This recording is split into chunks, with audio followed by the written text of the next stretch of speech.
Seed Sangameshwar Panaji की गणपतीपुळे ये let's go.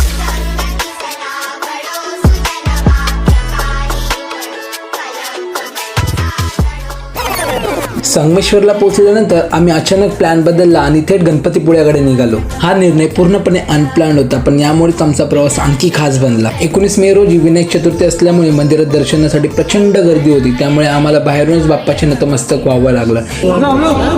चांगली बुद्धी दे, जास्त भांडे नको। मनात मात्र एकच ठरवलं, पुन्हा नक्की येणार आणि तेव्हा शांतपणे दर्शन घेणार। त्यानंतर आम्ही बीचवर पोहोचलो। फिरताना करवंद कितली, थंड वारा आणि कोकणाचे अप्रतिम सौंदर्य पाहून सगळा थकवा कुठच्या कुठे पळून गेला। आणि अशा प्रकारे गणपतीपुळेचा छोटासा पण आठवणीत राहणारा प्रवास आमच्या 110 सीसीच्या प्रवासात कायमचा खोरला गेला।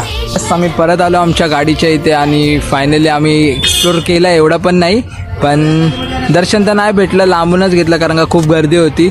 आणि बाकी आम्ही मजा केली, खूप अनएक्सपेक्टेड प्लॅन होता। आता आम्ही निघतो आमच्या पुढच्या प्रवासाला, म्हणजेच आम्ही चाललो आता घरी। बाकी भेटूया पुढच्या ब्लॉगमध्ये, तोपर्यंत टाटा।